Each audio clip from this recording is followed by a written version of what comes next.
Hello, welcome back to Bradow's Blockbusters. I'm Michael Bradow. I'm Jeremy λλλᴜ. And this is our review of the 1990 family comedy film Home Alone, starring Macaulay Culkin.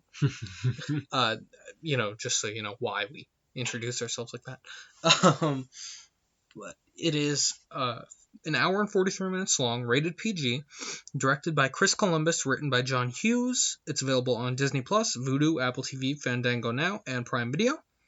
It had a budget of $15 million, and it earned $476,684,675 worldwide, making it a box office hit. Oh my god, like third highest grossing film of all time back then. At the time that it came out, yeah. Behind Star Wars and E.T.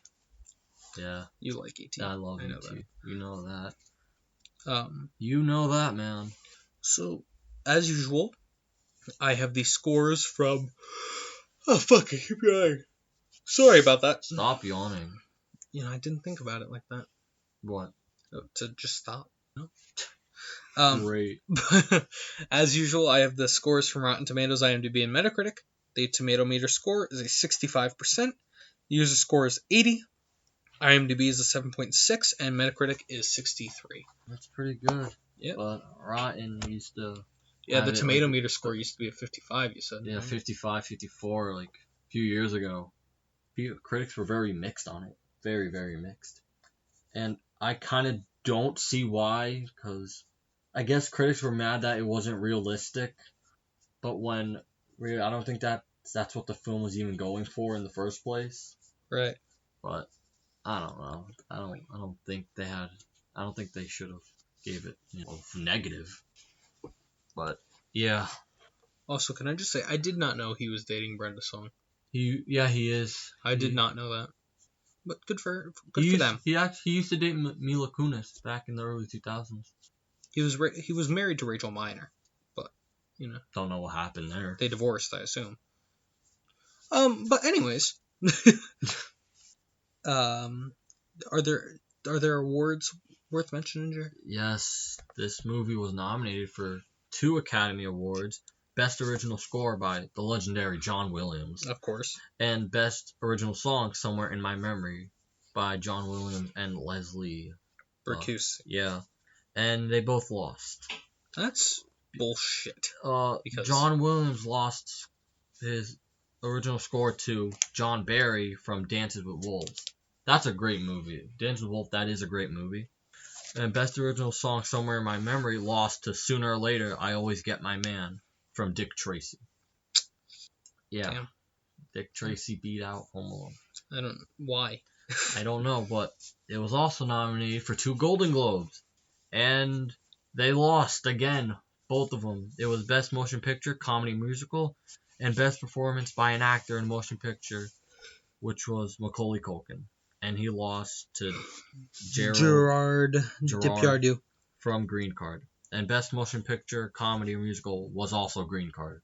That's rude. I've never even heard of Green Card. Me neither. So I don't know why. I've heard of a Green Card. Yeah, but never a movie called a Green Card. Yeah, no, never heard of it. I think it's fucking rigged. Definitely. Home Alone wasn't even. Obviously when it was fresh out, no one really thought highly of it. But it still made a shitload of money. Hell yeah. That's why we got Home Alone 2.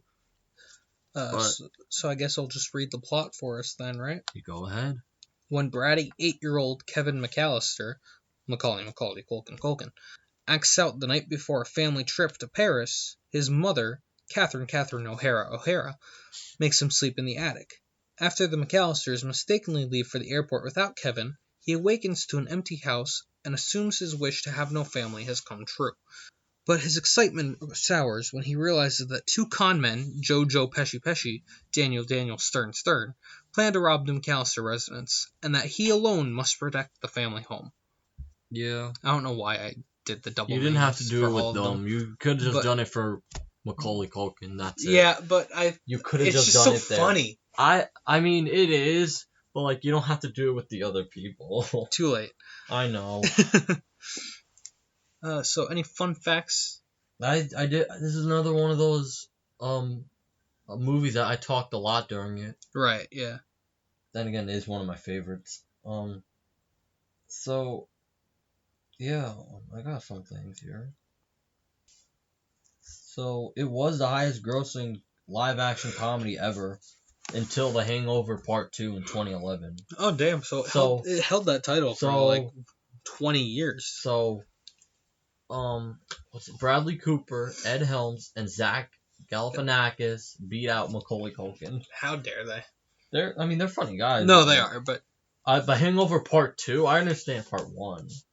I've never seen any of the Hangover movies. You should really check out the first one. Then 2 and 3 if you want.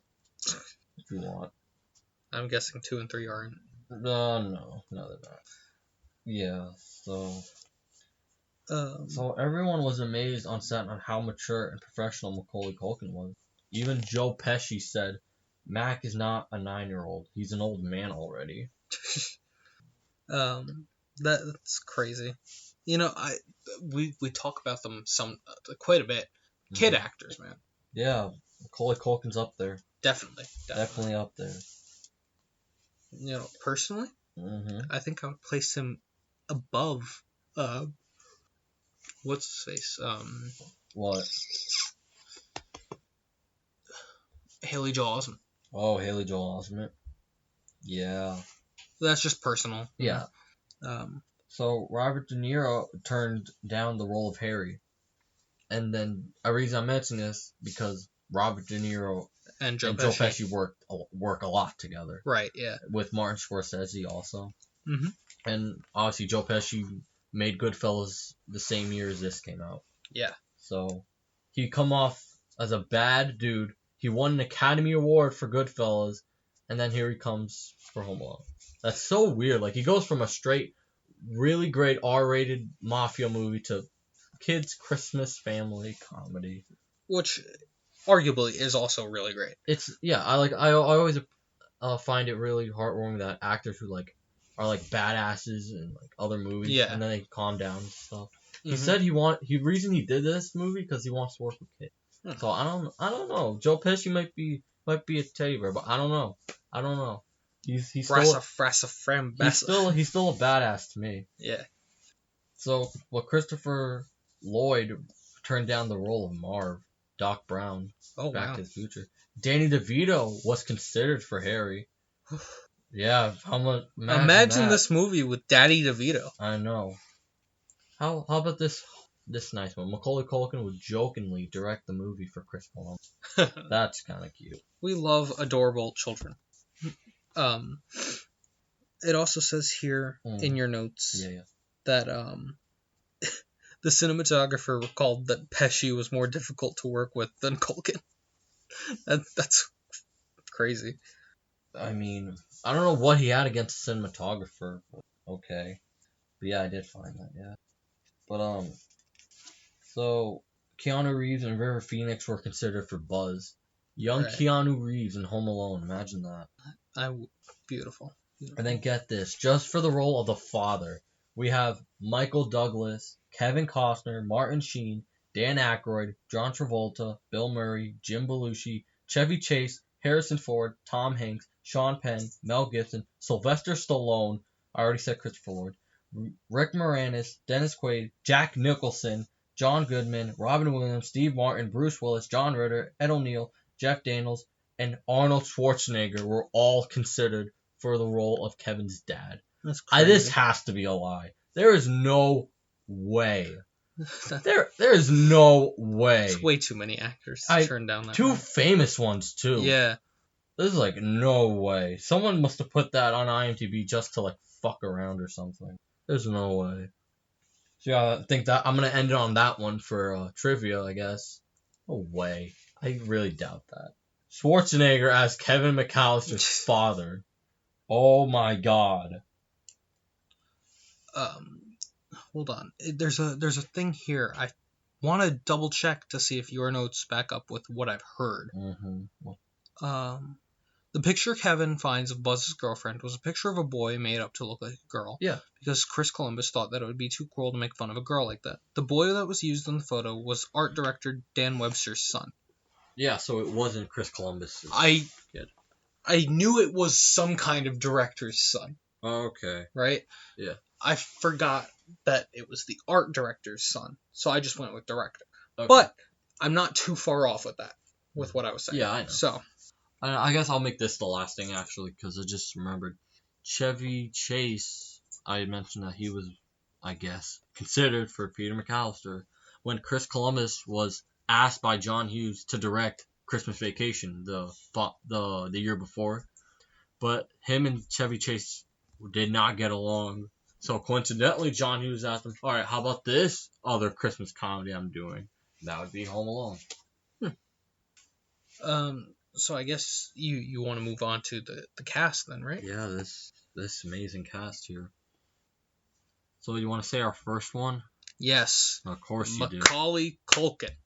Yes. The most iconic character from this franchise, I'd argue. Oh, most definitely. He was also in, nice.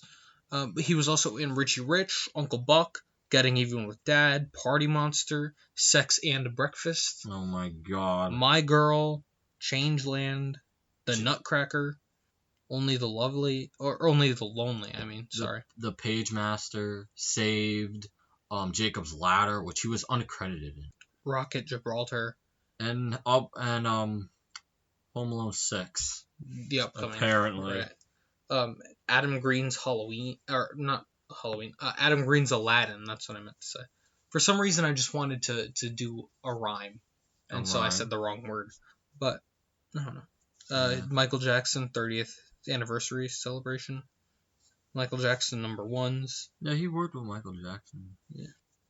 Macaulay Culkin eating a slice of pizza. Yeah, I saw that video years ago.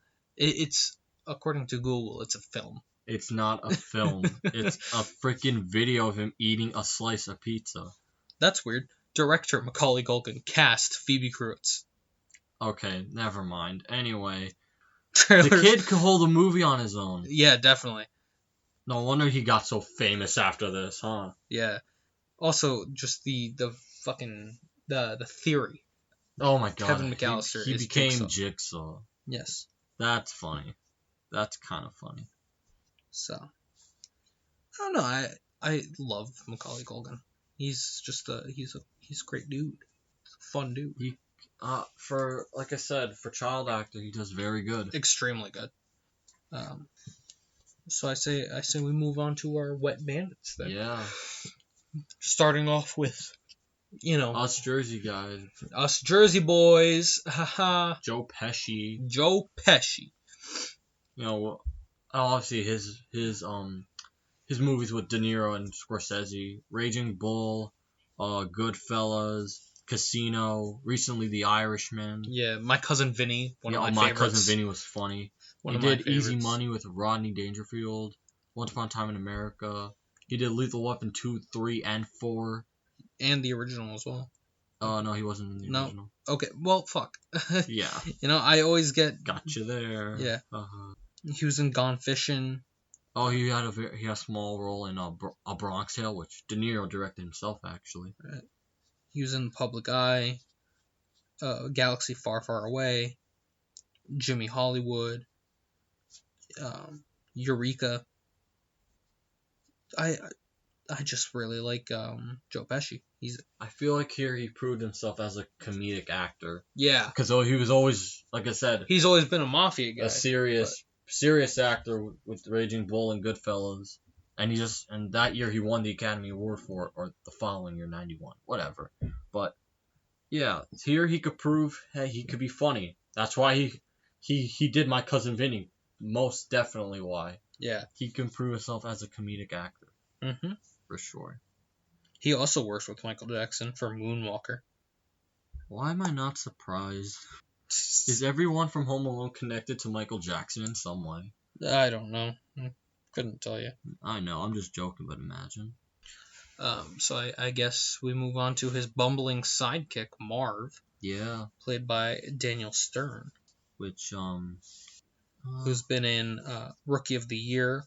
He also directed that, by the way. Oh. Yeah, I didn't know that either. He directed Rookie of the Year. So not only did he have a small role, small supporting role, he also directed. But I think that's his only directional. That's his only movie as director. He never directed after that, I think. He was also in a sequel to A Christmas Story 2. Right. Played the father. He was in the 1984 Frankenweenie. Oh, yeah. He was in Born in East L.A., Little Monsters. Yeah. Whip It. Hannah and Her Sisters. Otis. Tourist Trap. My Blue Heaven. Get Crazy. I'm Dancing as Fast as I Can. Weekend War. How to Kill Your Neighbor's Dog. Oh my god. Honky Tonk Freeway. Speaking of Danny DeVito, The Mogul, or not The Mogul, the Ratings Game. Sorry. He was in that. One Trick Pony as well.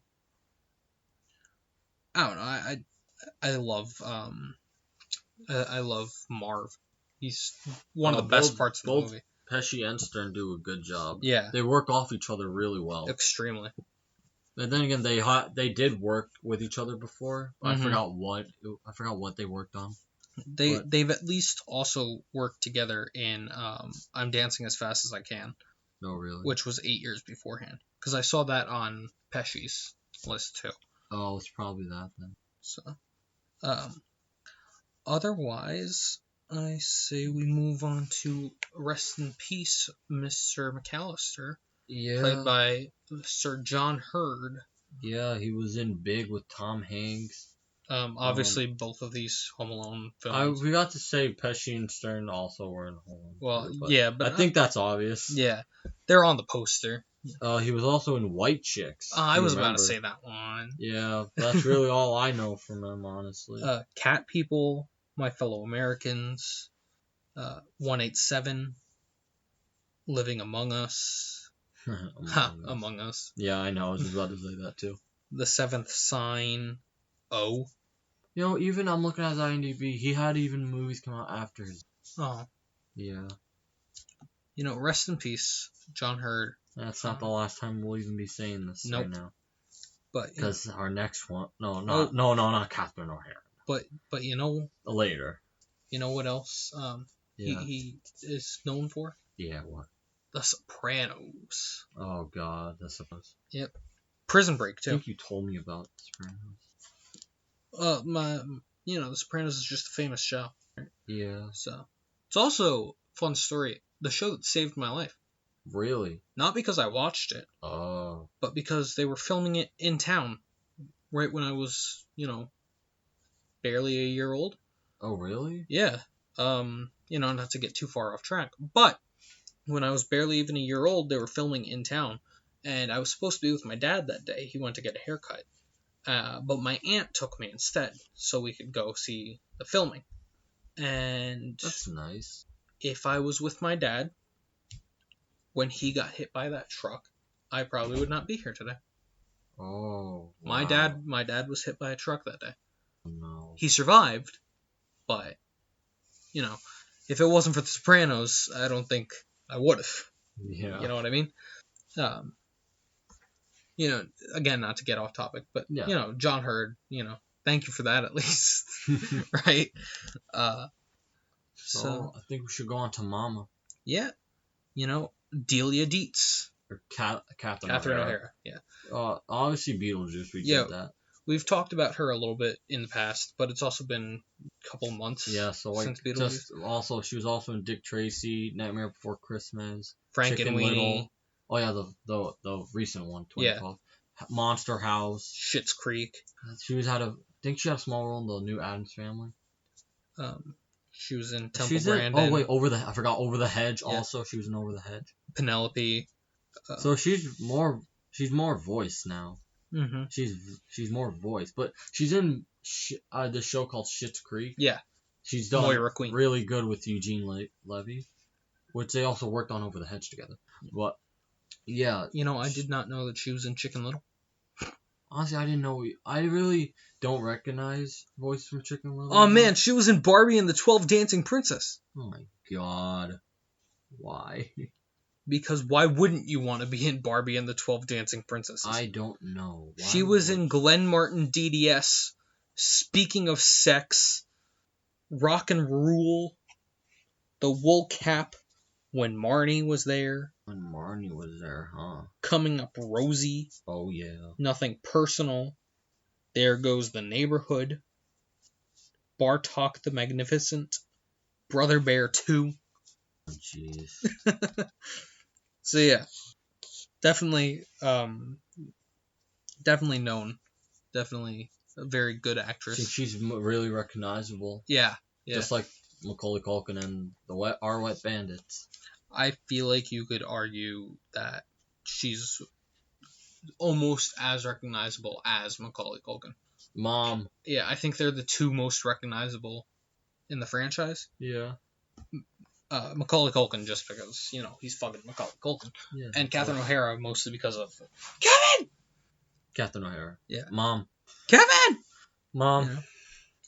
Yeah. So I guess we should move on to Mr. Shovel. Old Man Marley. Yep. Played by Roberts Blossom. Did you get Old Man Marley was a little reference to A Christmas Carol? Yes. Yeah. Since he's passed away too. Rest in peace. In 2011. But he was also in Christine. Yeah, with John Carpenter. He was in The Great Gatsby from 1974. Close Encounters of the Third Kind. Balloon Farm. That's really all I know from. And you said Christine. So. The Last Temptation of Christ. Martin Scorsese. They all connect in some way, because Close Encounters was Spielberg. The Sin of Jesus.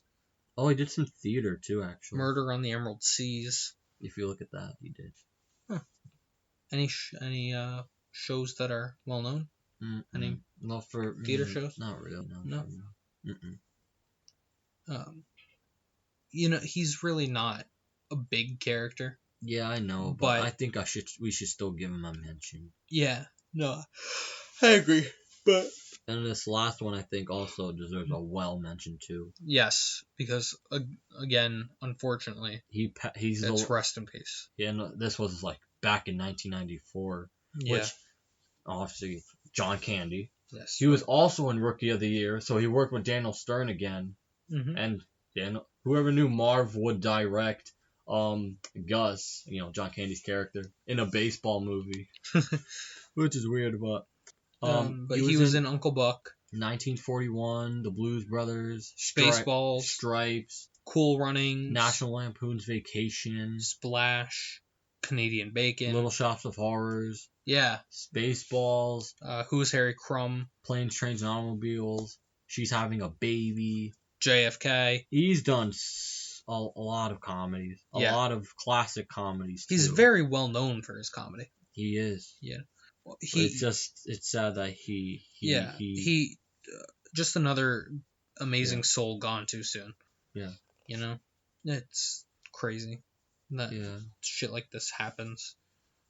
But what are you gonna do, right? Yeah. It's unfortunate, but it's natural. Yeah. So it's like John Belushi, like he went too soon. There are so many actors who have gone too soon. Corey Monteith comes to mind. River Phoenix. River Phoenix too. Heath Ledger. Heather O'Rourke, the little girl from Poltergeist. I think she's like the one who went way too soon. But we got a really recognizable and good cast here. Yeah. Really good. And with saying that, want to grade? Yeah, I say it's time to grade. Some acting. Let's grade some acting. Yeah, boy. So, like I said, this kid, not a kid anymore, obviously. Macaulay Culkin carries this whole movie. Exactly. So definitely acting. I don't think there's a bad performance in this movie. No, that's just personal. Yeah. So I think I'm gonna give it an A. Yeah, me too, an A. Because this is not Academy Award winning acting, but it's like, especially for a kids movie, and a '90s kids movie at that. Yeah. It's very well done. Yeah. It's not just trying to make noise to keep you looking at the screen. No, it's a very good film. It's very well put together. Very good Christmas family movie. Exactly. I'm pretty sure not everyone in this whole earth has at least seen Home Alone once in their life. At least. Or has at least heard of it. Yeah. Or it's so well known. Or seen the aftershave. Yeah. Face, you know, at least. Yeah, so acting's definitely in there. Yeah. Mm-hmm. Not anything Oscar worthy, but like so good, so funny. Yeah. Everyone does a good job. Definitely. So we wanted to talk about cinematography too, right? Yeah, cinematography. As much as I love this movie so much, the cinematography really does not do much. It's nothing outrageous. It's nothing unique. Nothing terrible. Nothing great. Nothing horrendous. But it's just not. Yeah, it's nothing to brag about. Exactly. It's pretty pretty par. Yeah. For the course, you know. That's why I want to mention the editing, because the editing really helps it out. Yeah. With the good gags. I love the editing. Yeah. I feel like most of these editing choices are very inspired. Yeah. I don't think the movie would be half as funny if not for some of those editing cuts. Yeah. So I think overall I'm going to personally put the editing in with the cinematography. Yeah. Just to boost up the cinematography a little. I guess. For myself. For you, yeah. So personally I'm going to give editing / cinematography like a B. Mm-hmm. Because the cinematography drags it down, but the editing definitely picks it back up. When Catherine Harris says, I hope we didn't forget anything, and then just you see Kevin opening the door. Yeah, and it cuts to Kevin at home opening the door, waking up. Yeah. It's perfect comedic timing. Yeah. You know? Even when you're not real, it's not a person doing it, but it's just editing. And who would have thought that this editor would have went on to make bad movies? Really? Yes, he made Home Alone 3, Smurfs 2. Oh yeah, I forgot you said that before we started recording. Yeah, he doesn't make a lot of movies. Like ever. And I have a lot more, but I can't think of them right now. Right, yeah. Yeah. But cinematography, I'm gonna give a C. Fair enough. I think without editing. Yeah, I think that's my original score for cinematography. Yeah. And then adding editing onto it makes it a B. That's just my personal take on it all. Yeah. But so, I think it's time we mentioned screenplay. Screenplay. Yeah. Oh, well. It's definitely very unique, especially for the time. Well, I will say this is probably the first movie where a kid is home alone. Yeah. Obviously. Unless prove me otherwise, but. Yeah, leave in the comments if Jeremy's wrong. Yeah, okay. But I don't want to say it's not predictable. Oh no, it's not. It's very predictable, but it's also fresh and unique. It is fresh and unique at the same time. But you know that it's going to be filled with a kid just doing the typical kid stuff. You know, watching movies they're not supposed to watch, eating a lot of junk food. Yeah, without parent supervision, they do whatever they want. Exactly. Yeah. So that's predictable to me. You know, you get introduced to the bad guys. You're like, okay, you know the kid's gonna have to do something to defend himself against the bad guys. That's kind of predictable, you know. And then you're going in for, if you know what you're getting yourself into, you're going for a slapstick comedy. Or not mainly slapstick, but that only comes in when it's the booby traps. Yeah, only like I'd say a third. Of this movie is slapstick, but. Most of it's very heartwarming. I guess I would give it a B. I think it is a good story, and it's put on screen really well. Yeah, it's one of my favorite Christmas movies. I kind of would want to see. Oh, me too. And actually, favorite films actually, but I would be kind of it, because this is what some critics said. If it was realistic, what would actually happen if it was realistic and the kid was actually left home alone for 3 days? I would kind of agree with that, but at the same time, we did see what would happen if he did. He fooled around. He, like you already said, he watched TV. He ate junk food. But then the burglars come in.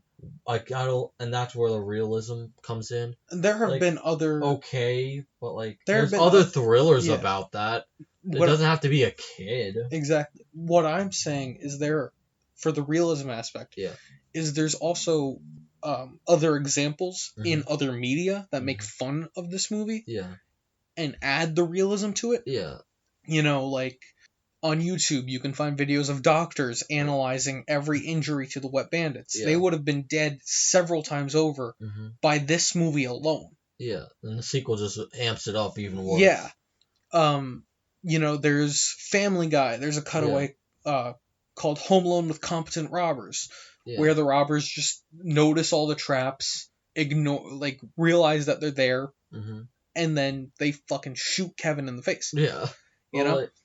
And then there's also the Robot Chicken sketch, where all the traps backfire on him. Yeah, and he because when himself up. When he lights up the doorknob, it fucking sets his house on fire, and then he ends up trapping himself. Honestly, it's like... So adding the realism aspect takes away from the enjoyment. Yeah, that's what I was trying to say. I just couldn't think of a way to say it like that, because if it was realistic, we wouldn't have gotten a classic here. Of course. We would have just gotten a regular Christmas movie with a kid who's home alone. Okay. Yeah. But, yeah, that's kind of why it sticks out, too, is the booby traps. Yeah.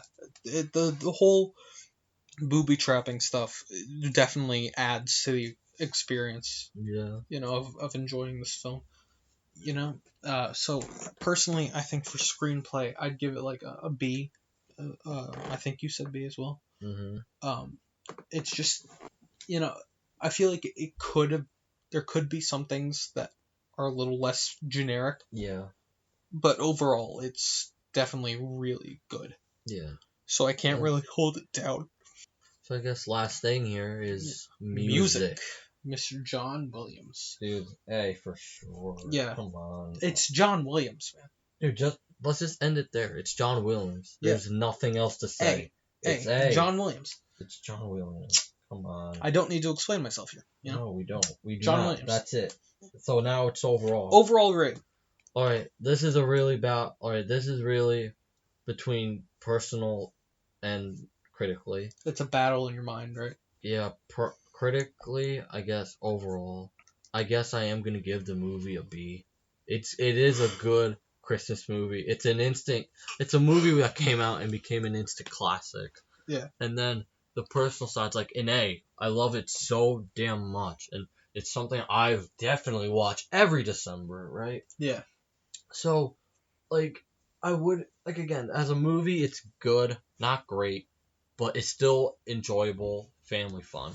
Especially with the nostalgia factor playing into it. Yeah. So, when you've watched it every year since you were younger, you're bound to enjoy it more. Yeah.